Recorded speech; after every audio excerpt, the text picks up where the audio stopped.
Morning everyone, আসসালামু আলাইকুম। Welcome back to my channel. আপনারা দেখছেন বুলবুল লাইফস্টাইল।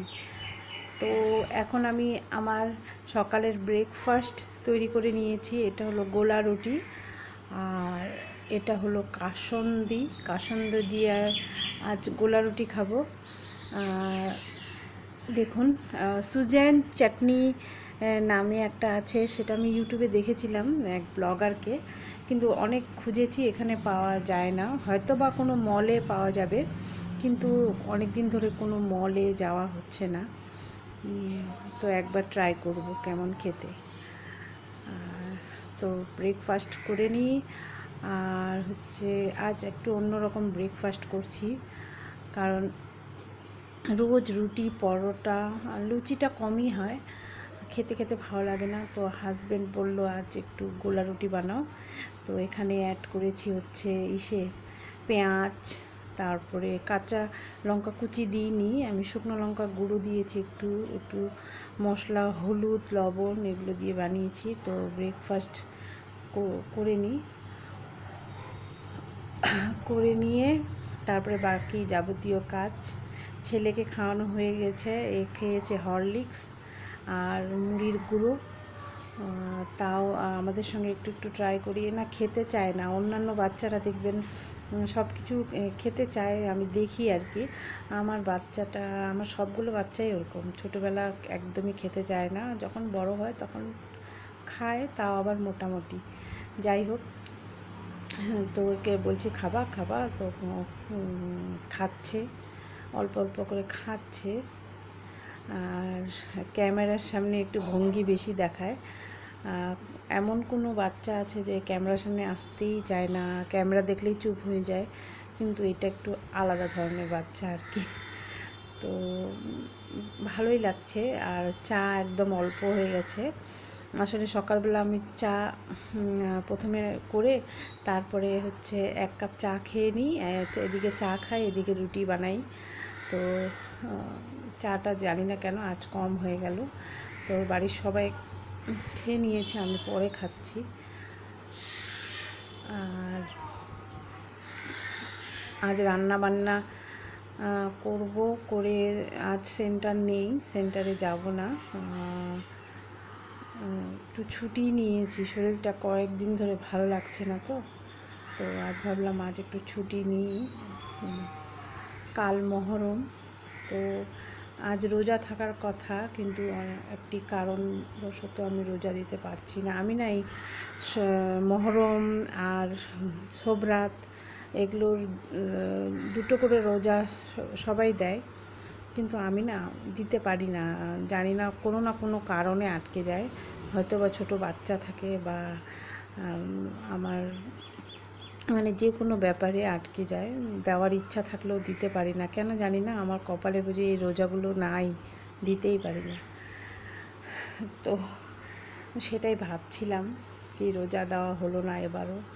আগের বারও দিতে পারিনি, এবারও দিতে পারলাম না, শোবরাতেরও দিতে পারি না, কেন জানি কোনো না কোনো বাধা চলে আসে, যে সেই কারণে আমি রোজাগুলো দিতে পারি না।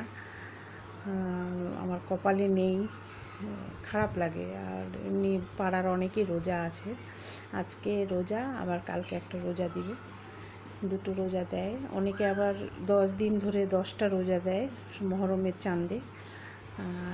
তো বেশিরভাগ 2টো রোজাই দেখা যায়, 10টা রোজা অনেক কম লোক দেয়।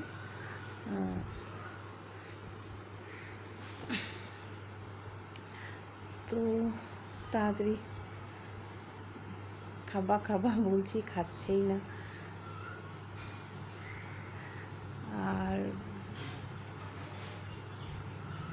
শুধু দুষ্টুমি, কি আর বলবো। তো অনেক দিন ধরেই ভাবছি কি এই গাদি কচুগুলো শুটকি মাছ দিয়ে খাবো। মাছ দিয়ে খেয়েছি একদিন, ডাল দিয়ে খেয়েছি, এমনি সবজি খেয়েছি। তো গাদি কচুগুলো শুটকি মাছ দিয়ে অনেক রকমভাবেই খাওয়া যায়। যেমন ধরুন, এই কচুটাকে পুরো ঘেটে করে দিতে হবে আর কি, ডাল বানিয়ে তারপরে শুটকি মাছগুলো এটাতে ভেজে দিতে হবে। কিন্তু এটা আবার তরকারি করে ওটাতে শুটকি মাছ অ্যাড করলে সেটাও মানে মাখা মাখা টাইপের, সেটাও করা যেতে পারে। তো মাছ নিবে বোধহয়, মাছওয়ালা এখানে আসবে, মাছ নিবে। তো মাছ যদি নেয় তাহলে মাছের ঝোল করতে হবে। তো এটাও যদি ডালের মতন করি তো কেমন লাগবে, ওই জন্য ভাবলাম এটা শুটকি মাছ দিয়ে তরকারি করব মাখা মাখা করে। তো কচুগুলোকে কেটে নিয়ে, আমার না কচু খেতে তো ভালো লাগে কিন্তু কাটতে ভালো লাগে না জানেন, একটা মাথায় বোঝা হয়ে থাকে কচুগুলো কাটতে হবে। আর তাও এই কচুগুলো একটু শুকনো টাইপের, কোনো কোনো কচু দেখবেন ভেজা, কাটতে খুব অসুবিধা হয়, কেমন আঠা আঠা হয়ে যায়, আমার না ভালো লাগে না কাটতে। কচুগুলোকে একটু শুকিয়ে নিতে হয়, মানে এরকম শুকনো থাকলে একটু কাটতে সুবিধাই হয়, আর না হলে খুব অসুবিধা হয় কিন্তু কচু কাটতে। আর কচুগুলো, কোনোগুলো কচু সিদ্ধ হয় ভালো, কোনোগুলো সিদ্ধ হয় না, তখন আবার বাজে লাগে খেতে। তো এই কচুগুলো খুব একটা ভালো ছিল না, রান্না করার পর না খুব একটা ভালো ছিল না, ভালো করে সিদ্ধ হয় না এরকম টাইপের। আর এই ছেলে দেখুন রান্না করে এসে এই কৌটোগুলো ওর খুব পছন্দ, এগুলোকে যে কবে ভাঙবে, মানে গাড়ি কিনে এনে দিবেন, মানে গাড়িগুলো মানে 1 ঘন্টাও যায় না, মানে ভেঙে চুরে চাকা টাকা খুলে।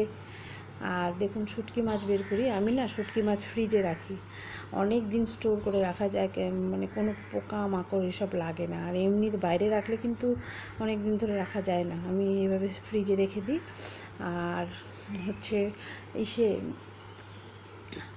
মূলো শাক এনেছিল কাল, তো আমি ফ্রিজে রেখে দিয়েছিলাম।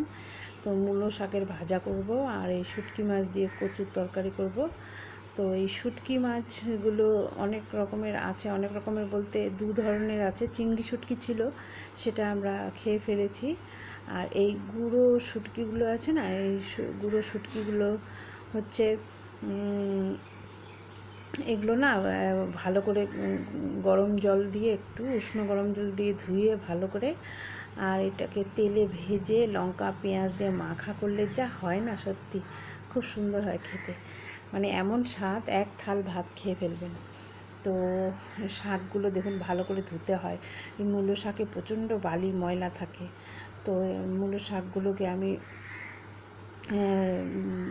করে নিয়েছি, পরিষ্কার করে নিচ্ছি। মূলো শাকগুলো ভাজা করব, আর মাছ আনবে, আর একটা ছোট্ট ফুলকপি আছে।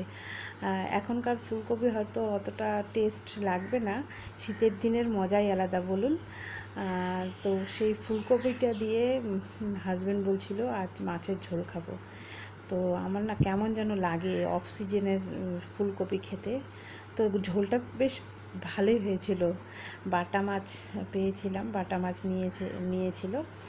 তো বাটা মাছ আবার আমার বাচ্চারা খেতে পারে না, ওদের জন্য আবার অমলেট করতে হয়েছে জানেন, মানে সমস্যার পর সমস্যা। আর কচুটাকে আমি কুকারে সিদ্ধ করে নিয়েছি, তাও কেমন যেন সিদ্ধই হয়নি। আর এটা দেখুন রসুনটা পেঁয়াজের মতন না, কি সুন্দর লাগছে, কাটতে ইচ্ছে করছে না রসুনটা, পুরো গোটা রসুন, কোয়া নেই, মানে পুরোটাই এইভাবে রসুন। তো এরকম আমি অনেক কয়েকবার দেখেছি। তো শাকে ফোড়ন দেবো রসুন। আর এই দেখুন আমার মাছের ঝোলও কমপ্লিট, অনেকক্ষণ পরে দেখাচ্ছি, ফুলকপি দিয়ে আর হচ্ছে বাটা মাছ, খুব টেস্টি হয়েছিল। তো এইমাত্র স্নান করে আসলাম, আর হচ্ছে স্নান করে খাওয়া দাওয়া হয়ে গেছে, চুলগুলো পুরো ভেজাই আছে। তো বসলাম, দেখুন ফ্যান চলছে, প্রচণ্ড আওয়াজ। আর হচ্ছে ওই ঘরের আমাদের এসিটা সেটা খারাপ হয়ে গেছে। তো সেকেন্ড হ্যান্ড জিনিস নিতে নেই জানেন, সেকেন্ড হ্যান্ড জিনিস নিলে এরকম দশা হয় আর কি। তো এখন সেই পরিস্থিতিতে নেই আমরা, মানে আমাদের পরিস্থিতি সেরকম নেই যে নতুন কিনবো, আর এখন কেনার ইচ্ছাও নেই। আমি ভাবছি একবারে উপরের ঘরগুলো কমপ্লিট হলে তারপরে উপরে দিব, আর উপরে ছাদ দেওয়াতে একটু শান্তি পেয়েছি এবছর গরমে আর কি। আর সত্যি সবাই বলতো উপরে ছাদ দিলে নিচের ঘরগুলো ঠান্ডা থাকে, তো সত্যি তাই, অনেকটাই শান্তি পেয়েছি। আর হচ্ছে যাই হোক, তো এসি লাগলে হয়তো উপরে লাগবে, তো এবছর কোনো প্ল্যান নেই, আগে ঘরটরগুলো একদমই কমপ্লিট করতে হবে। তারপরে অনেক কিছু কাজ বাকি আছে, সেগুলো আগে মিটিয়ে নিয়ে আর কি, তারপরে না এসব করা যাবে। যাই হোক, তো একটা সুখবর দেওয়ার ছিল আপনাদেরকে।